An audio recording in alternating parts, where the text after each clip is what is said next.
nunca imaginado por mim, nem em filme nunca vi nada parecido. Bem na entrada da porta havia uma cama de casal, tamanho cama de casal, mas era uma cama toda feita de ossos humanos. E aquilo meio que me impactou.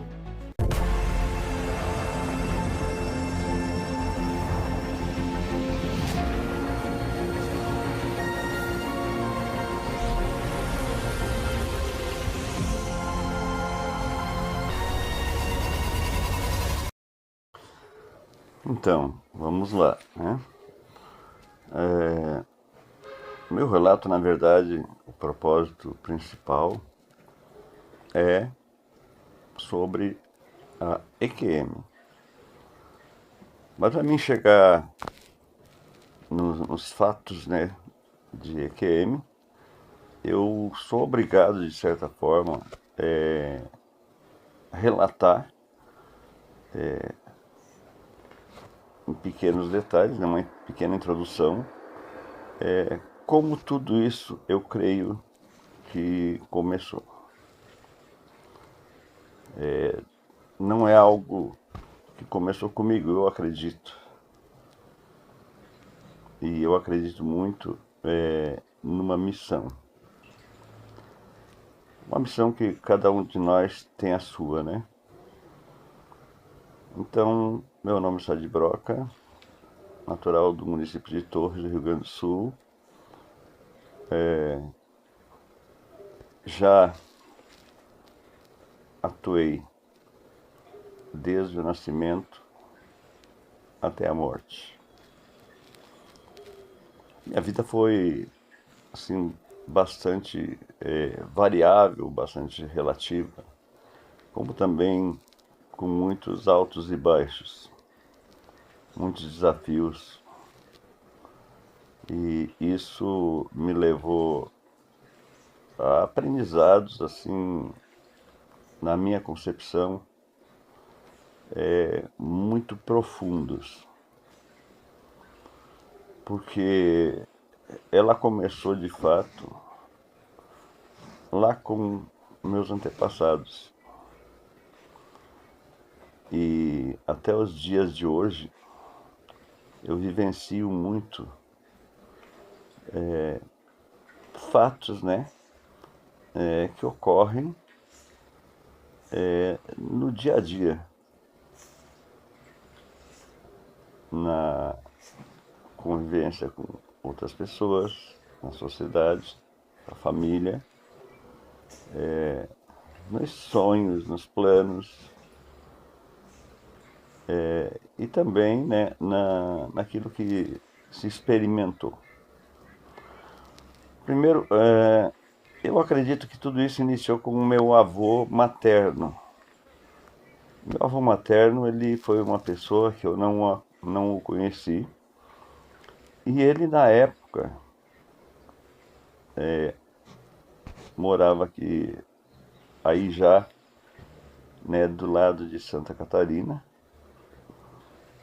Porque, na verdade, onde eu nasci é praticamente na divisa, né, entre Rio Grande do Sul e Santa Catarina.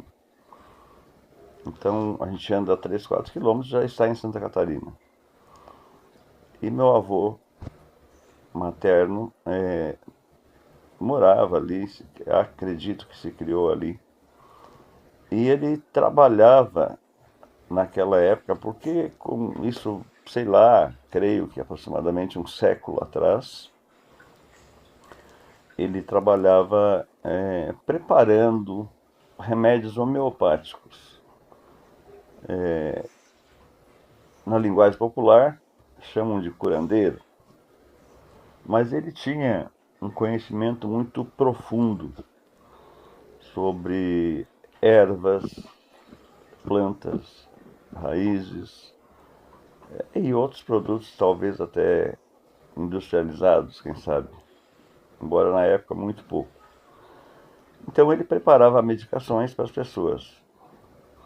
E o interessante disso tudo é que era de uma forma gratuita e muito espontânea, né? Então, o que que isso levou? Um dia ele veio a falecer e, não sei, minha mãe acabou assumindo a missão.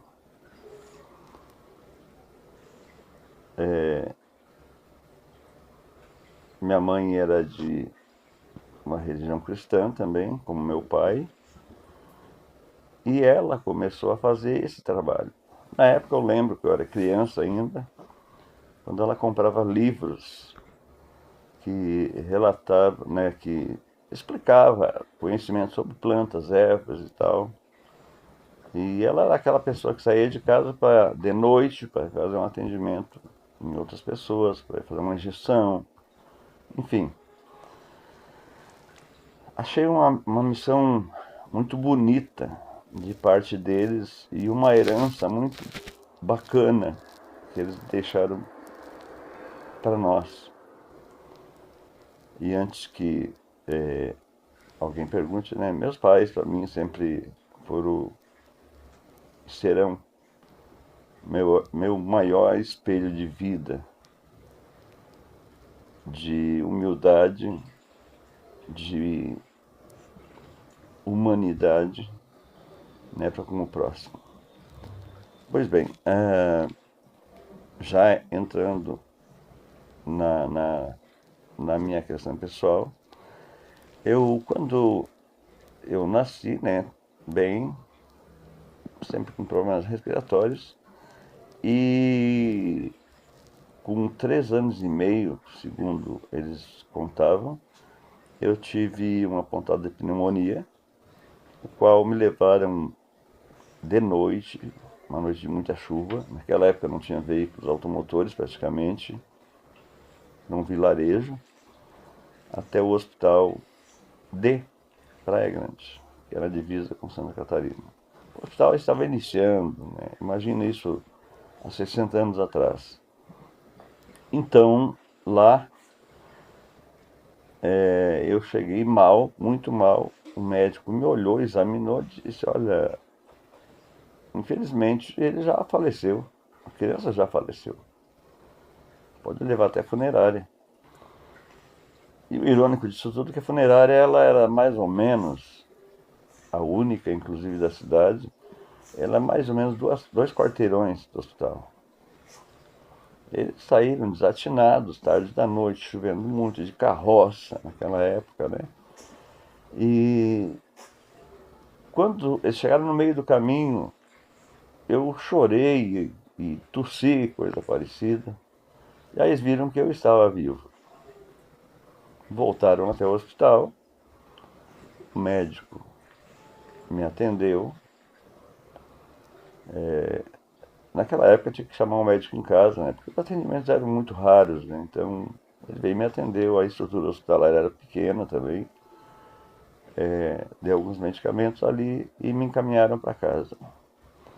Então foi a primeira fase da minha vida assim que eu enfrentei já com doenças. Isso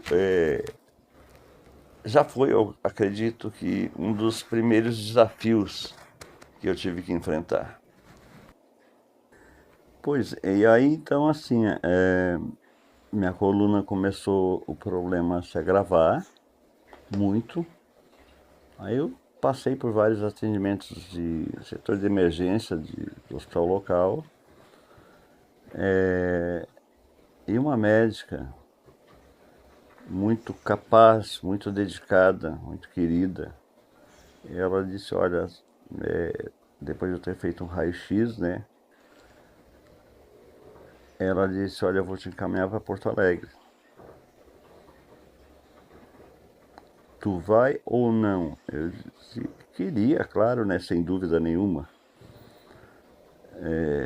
Aí ela disse para minha esposa, né? Então você tem meia hora para ir até em casa, arrumar as coisas e já partir para Porto Alegre.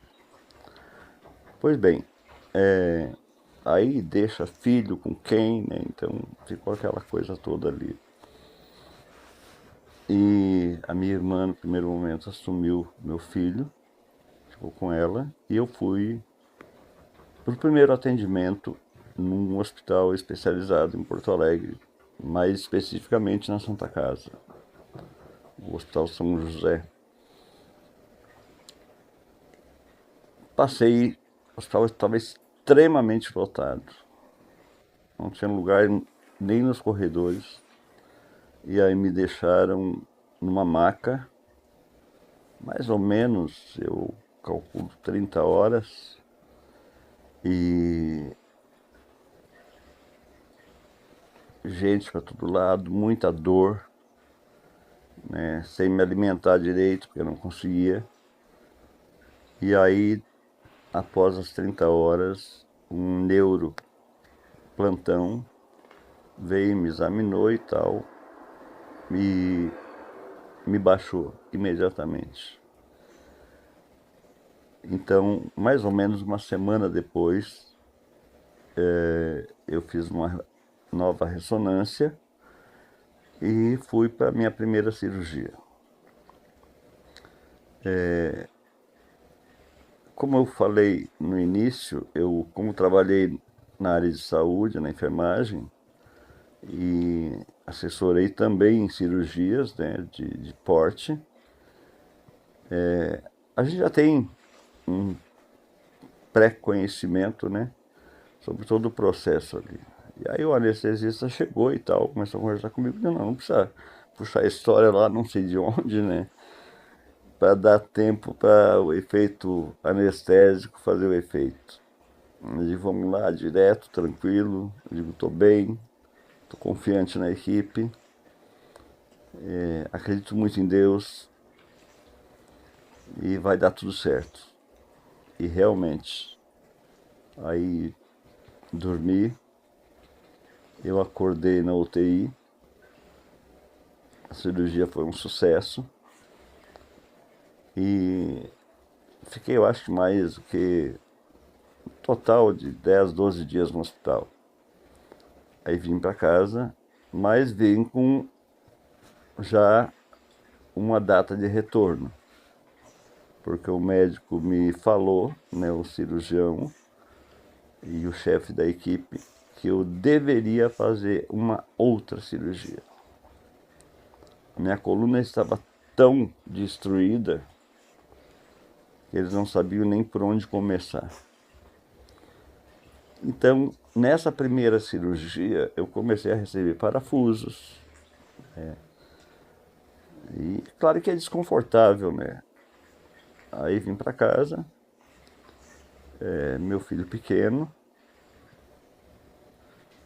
e queira ou não, né? Por mais confortável que seja, por mais bem atendido que a gente seja num hospital, não é como a nossa casa. E aí quando eu voltei para casa, então foi maravilhoso, né? Aí voltei para a segunda cirurgia em Porto Alegre. Fiz a segunda cirurgia, mais parafusos.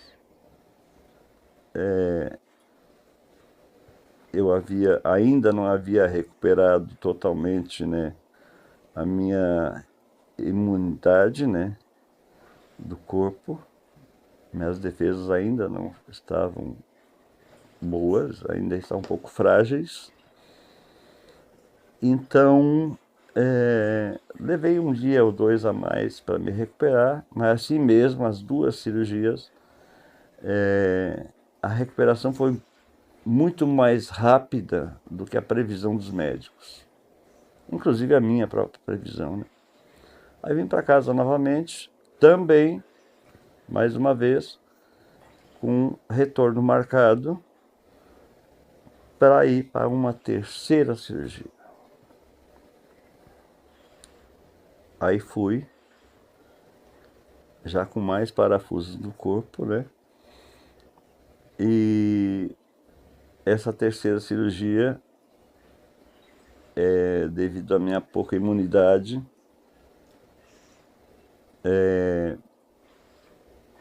eu demorei um pouquinho mais para recuperar. E surgiu um problema na minha casa não, né? Num local aqui, que de forma indireta envolvia meu filho, e eu tive que pedir alta hospitalar bem antes da data prevista, né, para me poder recuperar e vir para casa. Eu tive que fazer 1001 manobras, né, para convencer os médicos de me darem alta. Minha esposa estava lá, e então até um médico perguntou: ele tem algum problema mental e tal, porque queria ir para casa com 3 dias de UTI, já na terceira cirurgia. É muito curto espaço de tempo para a gente liberar.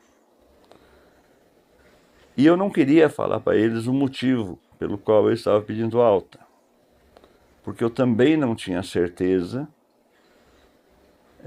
daquilo que me foi levado. Acabei assinando um termo de compromisso e vim para casa. Aí vim com dreno ainda, fazendo curativo todos os dias. Só que deu um problema. No local que eu tinha o dreno, não fechava. Não fechava. Aí fui levado até o hospital e o médico plantonista disse: olha, eu tenho que retornar para o hospital onde o senhor fez a cirurgia. E aí eu vi que alguma coisa boa não era, né? Eu retornei até lá. E a ironia disso tudo é que eu tinha adquirido uma bactéria no hospital, dos quais 10 pacientes que estavam na UTI, eu não quero errar, mas entre 8 ou 9 vieram a óbito. Me parece que foi os 9. O único que saiu vivo fui eu. Então eu acredito assim, né, num primeiro momento, que aquele problema que surgiu aqui, que eu tive que pedir alta mais cedo, talvez foi algo de Deus, que era para mim não morrer lá.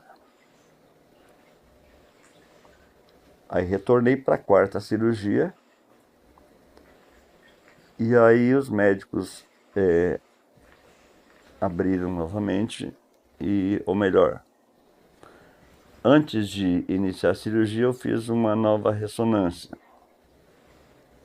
porque a minha esposa inventou de dizer para ele, né?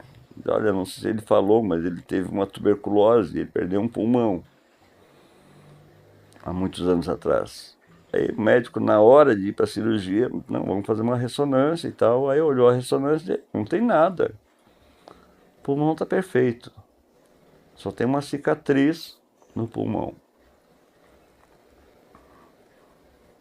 Até foi uma fase que eu deixei passar para trás, né? Que eu não contei, dessa tuberculose, que eu quase morri também. Pois bem, fui para a cirurgia. O médico disse: olha, a cirurgia porque a gente já tinha uma conversa bastante aberta.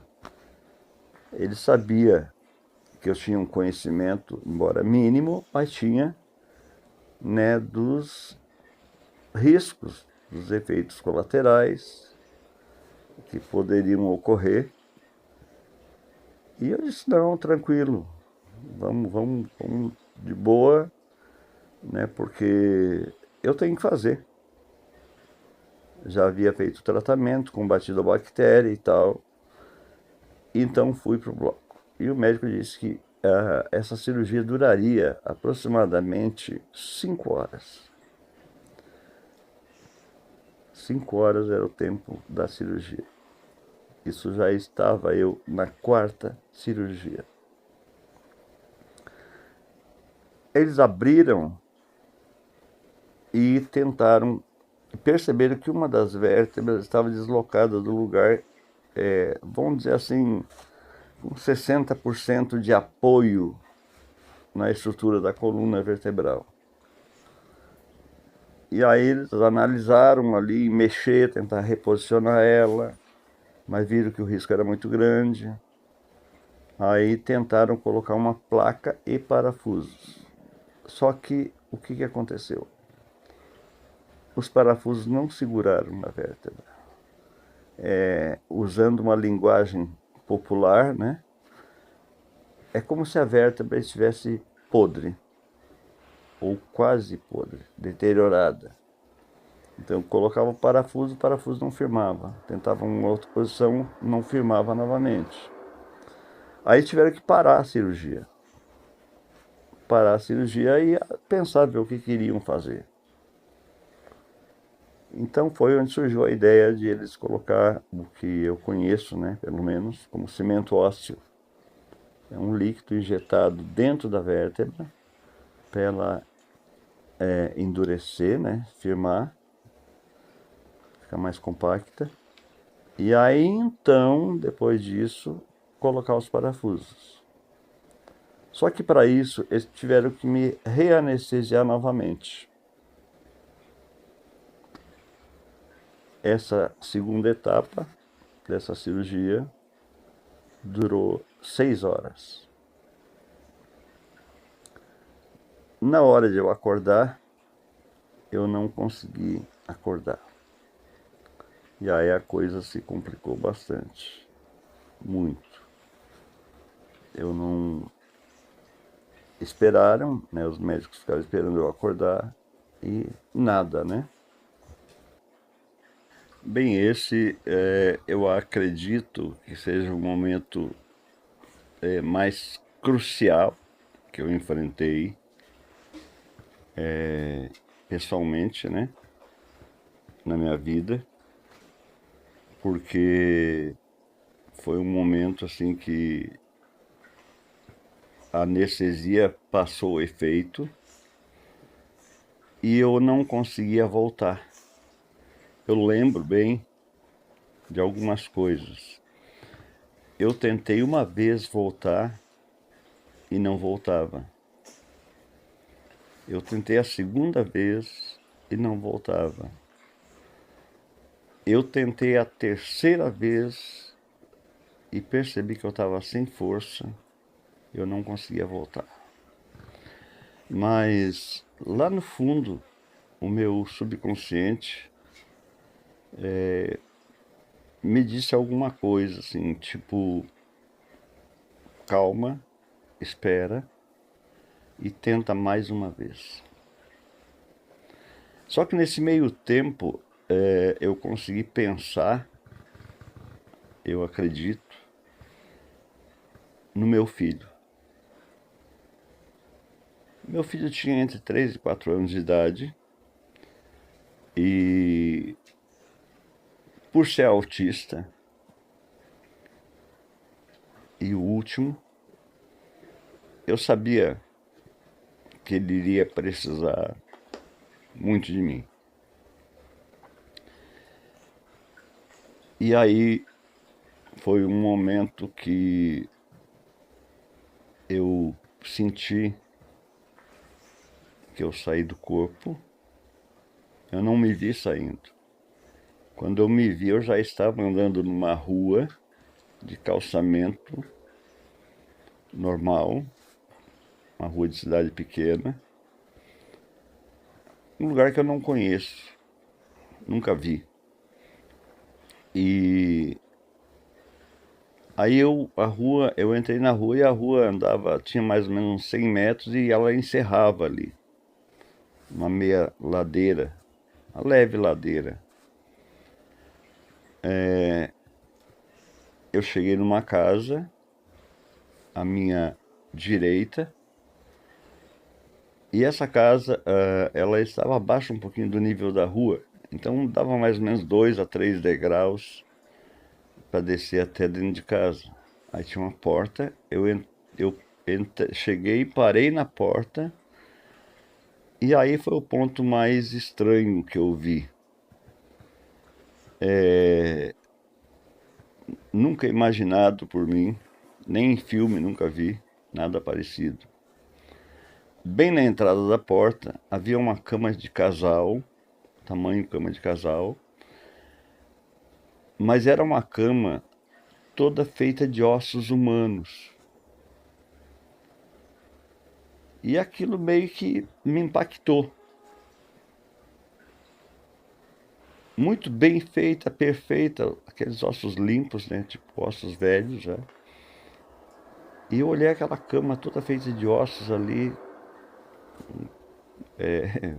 numa linguagem nossa, né, popular, um trabalho artesanal fantástico, muito bonito, muito bem feito, mas de ossos humanos. Na frente da cama tinha uma mesa comprida, mais ou menos com 70, 80 centímetros de largura, com uns 3 metros e pouco de comprimento. Tinha algumas coisas sobre a mesa, não identifiquei o que que era. O lugar era meio uma penumbra entre o escuro e o claro. E tinha um senhor magro, alto, com um casaco longo, bem longo, preto. E me pareceu ele estar com uma camisa vermelha do lado dessa mesa de pé. Eu olhei à minha direita, né? Sem entrar ainda dentro dessa casa, na porta ainda, e vi algumas mulheres sentadas num banco, em alguns bancos, cadeiras ali. Mas eu não conseguia identificar quem era devido uma meia luz, uma meia escuridão. E eu olhei aquilo ali e achei tudo muito estranho, porque eu nunca imaginei um lugar daquela natureza. E eu lembro que eu pensei, eu digo, poxa, mas o que que eu estou fazendo aqui? Só que eu falei, eu digo, não vou ficar aqui, o que eu vim fazer aqui? Nesse momento eu vi que tinha tipo, uma espécie de uma sombra num formato de pessoa do meu lado direito e disse, mas foi tu que veio aqui? Eu disse, não, eu não vim aqui e não vou ficar aqui. Aqui não é meu lugar. Eu tenho o que fazer. E aí eu digo, não, vou voltar. Aí a pessoa, essa sombra disse, né, não, tudo bem, então voltamos. Aí eu voltei, eu lembro que eu fui até a esquina. Do meu lado direito, aí havia uma igreja grande. Na frente, do outro lado da rua, uma praça. Uma praça normal, de cidade pequena. Ali tudo desapareceu e eu voltei, provavelmente, para o corpo. E foi a vez de eu tentar a quarta vez a voltar à vida. E aí eu fiz um esforço sobrenatural. Isso eu lembro bem. Eu digo, eu não posso ficar aqui. Eu tenho que criar o meu filho. E aí eu pedi a Deus de me dar essa oportunidade. Meu filho precisa de mim. E eu preciso dele. Me deixa eu voltar. E eu fui lutando, lutando, lutando. De repente, do nada, eu comecei a ouvir muito longe, muito fundo, a voz de um homem me chamando pelo nome. Seu Sadi, ô seu Sadi. E aquilo foi, parece, ficando mais próximo, né? Com mais nitidez para me ouvir. E aí eu percebi, quando ele disse assim, seu Sadi, eu sou teu médico, sou o doutor fulano de tal. Aí eu voltei. Só que eu voltei à vida ali. Aí tá, não sei qual é o tempo que ainda permaneci ali, fui para UTI. Depois de 4 dias na UTI, eu acordei de fato. Aí o médico chegou, falou comigo o que tinha acontecido e disse que achava que eles iam me perder, que eu perdi pulsação, batimento, enfim, tudo, né? Minha cor do meu corpo mudou bastante e aí lá na UTI, depois do quarto dia, eles me contaram tudo isso e obviamente que eu acreditei. Aí eu fiquei mais uns dias no hospital, então foi quando eu tive alta e retornei para casa.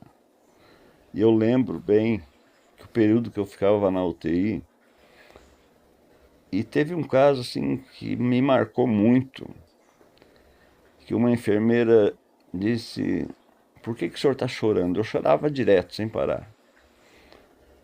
"É saudade da família?" Eu não conseguia falar. Aí eu disse que sim.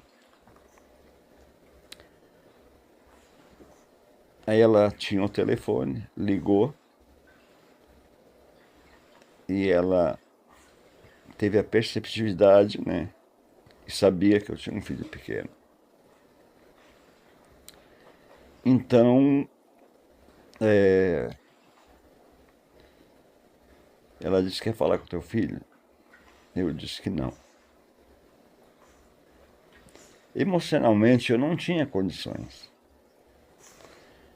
E foram várias pessoas que estiveram ali, colocar o celular no meu ouvido para me falar com a família em casa. E eu não conseguia.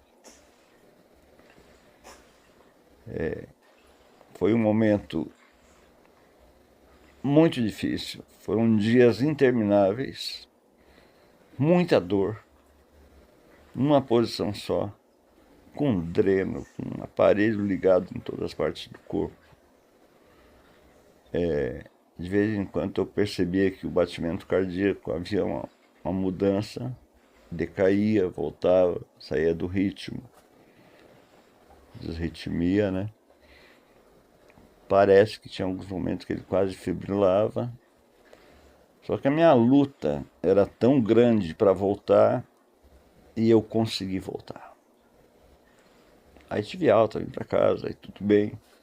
A recuperação foi bastante difícil, porque depois me disseram, foi feito fotos e vídeos da cirurgia, foi 42 centímetros de corte, de cima a baixo, 12 parafusos, duas placas e ainda sem uma garantia total de uma das vértebras, que foi a que eles não puderam repor no devido lugar.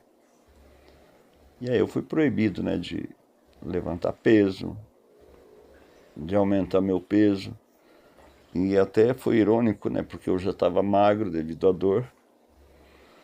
E eu cheguei a 47 quilos. 47 quilos. Meu peso normal, né? Ultimamente era 62, 63 quilos.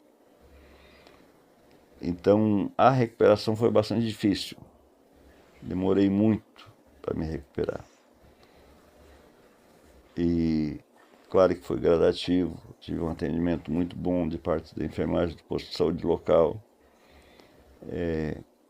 Ainda tinha muitas dores por muito tempo. Eu passei sofrendo dores fortes ainda, porque acostumar com corpos estranhos no corpo da gente, né? Que eram os parafusos, as placas, os cortes, as raspagens nos ossos. Estava totalmente deteriorado. Foram 38 pontos, se não me falha a memória. Aí depois foi retirado e gradativamente eu fui melhorando. Então em casa eu comecei a desenvolver melhor a minha espiritualidade, a mergulhar mais na área. Eu já estava como é que eu vou dizer assim, fisicamente, emocionalmente equilibrado, né? Já tinha estabilizado. E aí surgiram alguns fatos aqui de onde eu moro. Entre eles foi o desaparecimento de uma menina de 15 anos, a qual eu não conhecia. Conheci o pai ou padrasto dela, eu acho. Padrasto, talvez. E então, cidade interior é aquela coisa, né? As informações andam mais rápido que a luz. E aí é aquela coisa, né? Todo mundo sabe um pouco, mas ninguém sabe nada. Alguém viu ela numa outra cidade, numa rodoviária. Alguém encontrou o celular dela com sinal num outro local. Outras suposições. Enfim, foram várias. E tinha uma professora daqui, aliás, tem, né, professora ainda até hoje, muito minha amiga, que ela foi uma das pessoas que mais se preocupou com essa menina, porque ela foi aluna dela. E aí ela começou a fazer postagens nas redes sociais. Aí um dia em casa veio, de repente, que uma visão. E eu comentei com a minha mulher, né? Eu digo, tudo que estão dizendo aí não é verdade. Essa menina, ela não fugiu de casa. Ela não tinha o porquê, de certa forma, eu acredito, de fugir de casa. Eu não a conhecia, nunca tinha ouvido falar, nem visto pessoalmente, nem à distância. Passou. Só que, como eu disse, eu sempre fui muito de me preocupar com o bem-estar coletivo. Então, eu tive uma visão dela num determinado local, em uma determinadas circunstâncias. E eu comentei isso com a minha esposa, na época. Eu disse, ela tá morta. A minha esposa assustada, né? Como tá morta? Eu digo, não, ela tá morta, ela foi assassinada. E eu parei, fechei os olhos um tempo e me concentrei, pedi a Deus, né, que me desse algum sinal. E aí eu tive uma visão de como ela foi morta e onde estaria o corpo dela. E quem a matou. Aí eu comentei com a minha esposa, eu digo, vou na delegacia, vou na polícia, vou aqui, vou ali, vou lá. E ela, não, pelo amor de Deus, não faz esse tipo de coisa. Porque tu já tem dificuldade de te locomover. Tu vai te envolver numa coisa, a primeira coisa que vão pensar é que tu tá envolvido, como é que tu vai saber tantos detalhes? E aquilo foi me angustiando muito. E foi, né, 2, 3 dias, 4, sei lá. E eu lembrei que eu tinha um amigo meu que era policial civil e ele frequentava o centro espírita que eu, mesmo que eu frequentava. E ele era da área investigativa. Eu vou ligar para ele. Isso devia ser 9, 10 horas da noite. Não sei porque eu procurei na minha agenda, eu não tinha o telefone dele, eu tinha de uma outra pessoa que tinha o telefone dele. Eu vou ligar para ela. Só que eu liguei para a pessoa estava fora de área e não atendeu. No dia seguinte, em torno de 11 horas da manhã, eu fiquei sabendo que a Polícia Civil havia prendido o namorado dela como um dos supostos suspeitos. E aí ele confessou.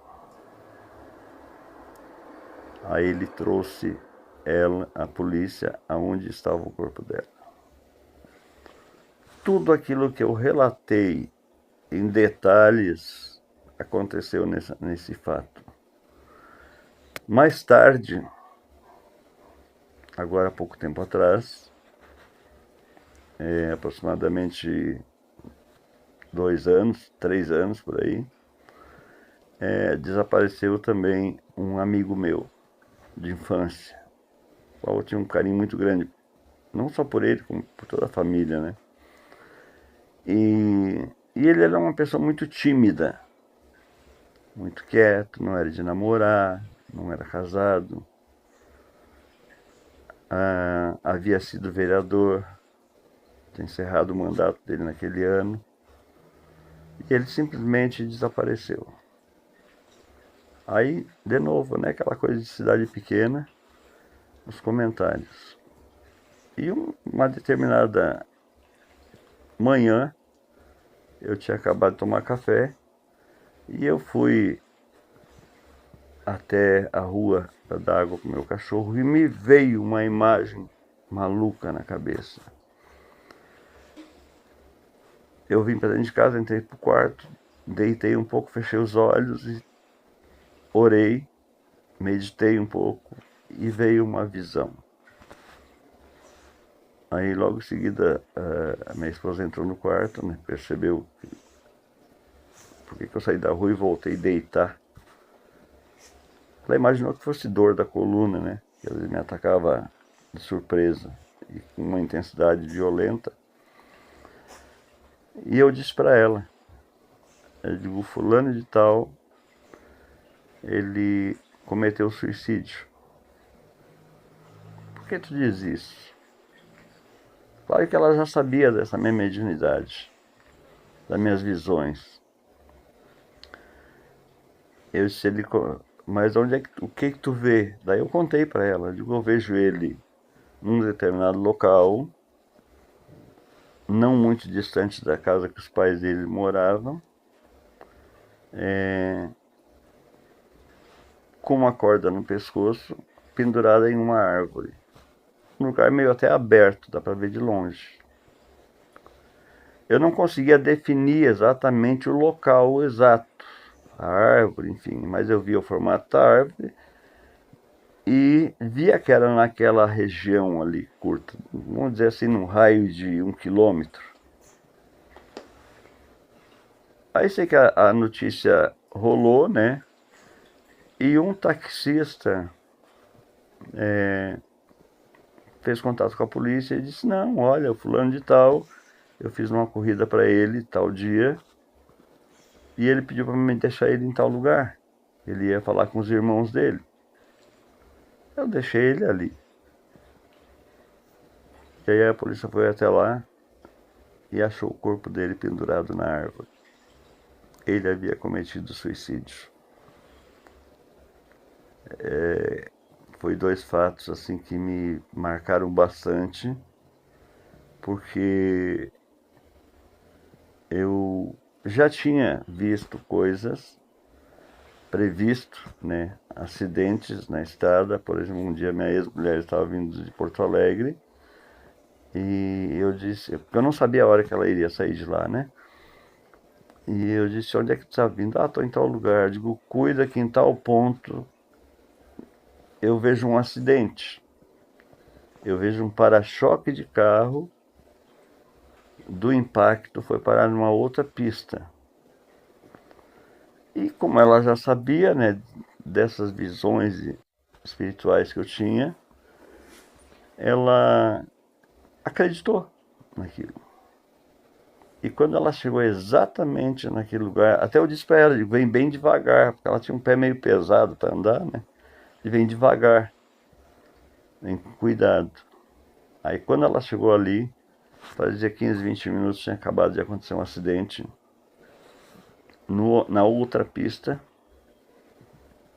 né, na outra via, e o para-choque de um dos carros, no impacto, voou e caiu na pista que ela iria passar. Foi um detalhe muito incrível para mim e ruim, né? Porque a gente pensa assim, poxa, por que que não vem imagens positivas, né, de coisas boas. Porque, infelizmente, né, vem de coisas que nos dói. Mas eu acredito que seja, hoje penso mais profundamente, que seja um dom de Deus, que Deus me deu. Toda a minha trajetória de vida, queira ou não, ela está sempre interligada entre a vida e a morte. Então, isso tudo teve uma profundidade muito grande. Um fato que aconteceu anos antes, que eu havia esquecido de relatar aqui, foi o ciclone Catarina, que ocorreu em 2003. Na época eu trabalhava na prefeitura e era chefe de frota, né, e, enfim. E aí eu fui visitar um amigo meu que tinha dado um AVC e ele dizendo, tu tá acompanhando o que está passando na TV? Eu disse, não, eu raramente olho TV. Ele está vindo um ciclone muito grande para cá. Eu digo, ciclone? Eu sabia que ele tinha um meio temor de muitas coisas. Eu digo, não, ele está exagerando. E a casa dele era bem de frente ao corpo de bombeiros. Aí eu saí da casa dele, terminou a visita, fui até o bombeiro, né, os bombeiros já sabiam disso. E me encontrei com o prefeito no local ali. Talvez, não sei o que ele foi fazer ali, talvez até tivesse ido conversar sobre isso. Aí eu peguei, conversei com alguns bombeiros e liguei os motoristas da prefeitura. Eu consegui localizar 6 deles. E se eles não se colocavam à disposição para ficar de plantão junto comigo ali, para se uma eventual tragédia viesse a acontecer, a gente poder atuar. E eles imediatamente vieram. Isso era 9, 10 horas da noite. E aí a gente trocou ideias ali, planos. Começamos a fazer um monitoramento pela internet e pelo próprio mar. De 15 em 15 minutos a gente fazia uma rota acompanhando os movimentos do mar. E 11 horas da noite, eu lembro bem que eu tinha acabado de chegar no Corpo de Bombeiros, de uma das rondas que eu tinha ido fazer. E eu ouvi um bombeiro dizendo assim, olha aí, ó, não vai dar nada. A gente não vê nem vento tem, a gente não move uma folha de árvore. Aí eu me meti na conversa, né, assim, sei lá, automático aquilo. Eu disse, isso aí não é um bom sinal. Por que os ventos pararam? Nós moramos próximo do mar, nós estamos a 3, 4 quadras do mar. E sempre tem o vento do mar. E não tem nenhuma folha de árvore se movimentando, alguma coisa errada tem. Isso já era 10 horas da noite, eu acho. Às 11h30 da noite o vento começou. E aí tudo. Não tem como explicar muito. Foi intensificando, intensificando. A minha equipe já estava toda preparada. Já tinha ido para a rua. E a gente começou a resgatar, começou a cair árvores, postes, telhados de casa, de postos de gasolina, de empresas, tudo. Muita chuva, muito vento. E a gente passou a noite inteira, né, naquela aventura maluca ali, fazendo resgates e mais resgates. E a gente deu preferência para uma vila próxima ao mar. Então a gente resgatou na noite, para simplificar a história, 700 pessoas.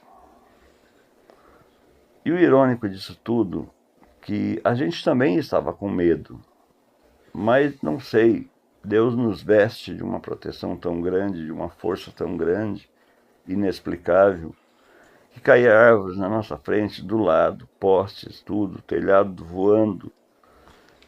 E a gente socorreu 700 pessoas e nenhuma sofreu um arranhão sequer. Foram mais ou menos 1.200 casas totalmente destruídas, fora outras, né, que teve estragos bastante grandes, mas tudo correu muito bem. A gente furou 20 e poucos pneus de carro, quebrou para-brisas, quebrou vidros laterais, vidros traseiros. Os bombeiros se feriram, né, no próprio carro. Duas viaturas dos bombeiros sofreram danos bastante graves, que num momento tiveram que parar. Mas a gente terminou a noite, 6 horas da manhã, por aí. Foi quando também o vento calmou e a gente tinha feito tudo aquilo. Aí quando eu cheguei na minha casa, eu vi que o telhado tinha ido todo. Minha casa era 2 pavimentos, né? E eu havia, antes de começar, dito para minha esposa, digo aqui, olha, pega as meninas, vai para baixo, a parte de baixo da casa, que tem a laje, é mais seguro. Aí quando eu cheguei de manhã, não tinha telhado, né? Minha casa estava totalmente alagada, eu deitei para esquentar o corpo um pouco, fiquei 40 minutos deitado, levantei novamente e fui ver o estrago. Aí de dia claro, aí foi aterrorizante, né? Foi a mão de Deus, com certeza, que protegeu todas aquelas pessoas. Todas. Inclusive nós. Eu me emociona bastante lembrar disso. Cada detalhe é muito gratificante. Foi muito gratificante isso. E eu vi ali que vale a pena acreditar em Deus. A gente tem que acreditar em Deus. Tem essa força superior que é infinita e que Deus nos protege. Deus coloca a mão sobre nós. Bem, então, aí vocês ouviram, né? As experiências que eu tive de vida, eu pessoalmente, né? E, e existe um fator muito interessante para mim, por isso que eu relatei muitas coisas lá de trás, né? Dos meus antepassados, meus avós, da minha mãe, de regressão, que vocês lembram disso aí, né? Que eu acabei de falar. E, e aí agora eu vou falar um fato que para mim é muito importante, muito mesmo. Eu falei que eu fui vereador e legislava. Pois bem, minha filha mais velha escolheu fazer faculdade de Direito. É advogada, né, graças a Deus está bem. Tenho uma netinha com ela. Minha outra filha, eu falei, né, também, que eu trabalhei com massagista, enfermagem. E a minha outra filha resolveu fazer faculdade de fisioterapia. Está começando há pouco tempo, poucos anos. Tem a clínica, tem bastante clientes, né? Então uma credibilidade boa, tanto uma quanto a outra. E isso orgulha a gente, né? O meu menino, que é autista, e eu falei também, né, que eu fiz um curso para entrar nos bombeiros. Tanto é que até eu não falei, não relatei um fato, que eu fiz muitos treinamentos depois com eles, né? Na área que eu trabalhava na saúde ainda. De resgates, de pessoas que se perdem na selva, acidentes, incêndios, enfim. E o meu filho quer, quando crescer, ser bombeiro. Hoje ele tem a roupa de bombeiro, né? Ele sonha com isso, ele gosta disso. Então me chamou muita atenção, né, que os três seguiram um caminho, dois deles que eu já trilhei, de certa forma, e o terceiro, que é o menino, que eu não trilhei como profissional, mas eu atuei em muitas situações de resgate dessa natureza, que normalmente é o trabalho feito pelos bombeiros, né? Então, tudo isso, para mim, me enriquece muito partilhar essa com simplicidade, com humildade, com todos vocês, porque tudo é uma sequência, tudo tem uma continuidade. Quer dizer, o que era lá do meu avô passou para minha mãe, passou para mim, e hoje meus filhos seguem um caminho muito parecido, né? Se não igual quase. E o fato de a gente lutar para salvar vidas humanas, e não só humanas, animais também, de cuidar da natureza como um todo, isso tudo me orgulha demais. Hoje eu moro só, devido às cirurgias, né? Ficaram ainda algumas sequelas, que eu tenho dificuldades de alguns movimentos ainda, né? De exercer determinadas funções, mas eu me viro sozinho tranquilamente, né? Muito bem. E a vida, ela nos ensina tanta coisa, porque nós não somos nada sem Deus. Nós não somos nada sem Jesus. E para tudo isso, a gente tem que ter fé. E não só ter fé, colocar em prática, né, tudo essa questão. E quando eu falei lá atrás, no início, quando eu era criança, eu olhava as reportagens de guerras, de pessoas inocentes mortas nas guerras. Infelizmente, hoje ainda vivemos num mundo que a guerra parece que é a coisa mais importante. Isto é, se paga impostos para gerar recursos, para se investir em armas, para se tirar vidas.